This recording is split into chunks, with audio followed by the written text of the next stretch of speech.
ఉమ్మడి తూర్పు గోదావరి జిల్లాలో శైవ క్షేత్రాలన్నీ పంచాక్షరి నామస్మరణతో మారుమోగుతున్నాయి. సామర్లకోట కుమార రామ భీమేశ్వర స్వామి ఆలయంలో 6 రోజుల పాటు శివరాత్రి ఉత్సవాలు వైభవంగా జరగనున్నాయి. స్మార్థ ఆగమ సాంప్రదాయంలో ఇక్కడ స్వామివారి నిత్య కైంకర్యాలు జరుగుతాయి. ఆలయంలో ఉత్సవ విశేషాలపై ప్రధాన అర్చకులతో మా correspondent Uday face to face ఇప్పుడు చూద్దాం. సృష్టి స్థితి లయకారుడైనటువంటి పరమశివుడికి ఎంతో ప్రీతిపాత్రమైన మహాశివరాత్రి రోజున ఉమ్మడి తూర్పుగోదావరి జిల్లాలో శివాలయాలన్నీ భక్తులతో కిటకిటలాడుతున్నాయి. తెల్లవారుజాము నుంచి స్వామివారికి విశేష అభిషేకాలు అర్చనలు అయితే చేస్తున్నారు. మొత్తం శైవక్షేత్రాలన్నీ ఓం నమ శివాయ అనే పంచాక్షర నామంతో మారుమోగుతున్నాయి. ఇప్పుడు మనం కుమార రామ భీమేశ్వర స్వామి ఆలయం సామర్లకోటలో ఉన్నాం. ఇక్కడ భక్తులు ఉదయం నుంచి స్వామివారి దర్శనానికి అయితే ఎక్కువ కట్టారు.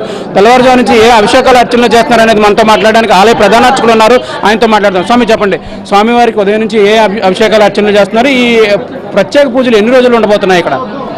ఓం నమ శివాయ. శ్రీ బాలాత్రిపుర సుందరి సమేత చాళుక్య కుమారరామ భీమేశ్వర స్వామి దేవాలయం, సామర్లకోట పట్టణం, కాకినాడ జిల్లా. ఈ ఆలయం యోగలింగ క్షేత్రం. ఇది దివ్యమైనటువంటి పవిత్రమైనటువంటి ఇప్పుడు మాఘమాసంలో మహాశివరాత్రి ఉత్సవాలు 6 రోజులు అత్యంత వైభవంగా జరుగుతాయి. పాంచానిక దీక్షతోటి స్మార్త ఆగమ శాస్త్ర ప్రకారం వేదం చెప్పబడింది కాబట్టి ఆ ఆగమ శాస్త్రాన్ని అనుసరించి ఇక్కడ కళ్యాణోత్సవాలు 5 రోజులు జరుగుతాయి. ఏకాదశి నుంచి పాడ్యమి వరకు ఈ కళ్యాణాలు జరుగుతాయి. ఏకాదశి నాడు దివ్యమైనటువంటి అంకురార్పణ, విగ్రహేశ్వర పూజ అయిన తర్వాత నందివాహనాన్ని ఊళ్ళో ఊరేగించిన తర్వాత రాత్రి కళ్యాణోత్సవానికి తరలి వస్తారు భక్తులందరూ కూడా. కళ్యాణం దివ్యంగా జరుగుతుంది. చక్కటి పవిత్రమైన వేదమంత్రాలు, మంగళధ్వనులతోటి మారుమోగుతో భక్తులందరూ కూడా వచ్చి కళ్యాణాన్ని దర్శించుకుంటారు. ఏకాదశి ద్వాదశి నాడు నిత్య పూజాగారి కైంకర్యాలన్నీ పూర్తవుతాయి. ఈ శుక్రవారం మహాశివరాత్రి.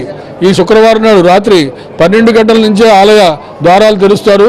తరువాత నిరంతరాయంగా రాజావారి అభిషేకం జరుగుతుంది. ఈ భక్తులందరూ కూడా రుద్రాభిషేకాలు, పూజలు కుంకుమార్చనలు జరుగుతూ అనంతమైనటువంటి సౌఖ్యం కావాలి, మోక్షప్రదమైనటువంటి భీమేశ్వర క్షేత్రానికి వచ్చాం అనే భక్తితోటి ఆలయంలో ఉన్నటువంటి పుష్కరిణిలో స్నానాలు చేస్తారు, ప్రదక్షిణాలు చేస్తారు, అన్నదానాలు జరుగుతాయి. అలాగే విశేషమైనటువంటి పులిహార వితరణ జరుగుతుంది. మహాప్రసాదాలన్నీ కూడా ఉచితంగా పెడుతూ ఉంటారు. ఈ కార్యక్రమాలన్నీ కూడా దేవాదాయ ధర్మాదాయ శాఖ ఆధ్వర్యంలో, భక్తుల ఆధ్వర్యంలో జరుగుతూ ఉంటుంది. పాంచానిక దీక్షతో ఈ ఉత్సవాలు ప్రారంభమవుతాయని చెప్తున్నారు. 6 రోజుల పాటు ఈ సామర్లకోట కుమార రామ భీమేశ్వర స్వామి ఆలయంలో అర్చనలు, అభిషేకాలు జరుగుతాయని చెప్తున్నారు.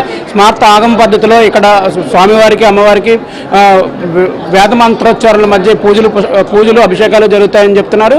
స్వామివారికి త్రిశూల స్నానం అనంతరం ఈ శ్రీపుష్పయాగంతో ఈ ఉత్సవాలు ముగుస్తాయని అర్చక స్వాములు చెప్తున్నారు. హెచ్ఎంటీవీ కోసం వీడియో జర్నలిస్ట్ శ్రీనివాస్తో ఉదయ్, సామర్లకోట.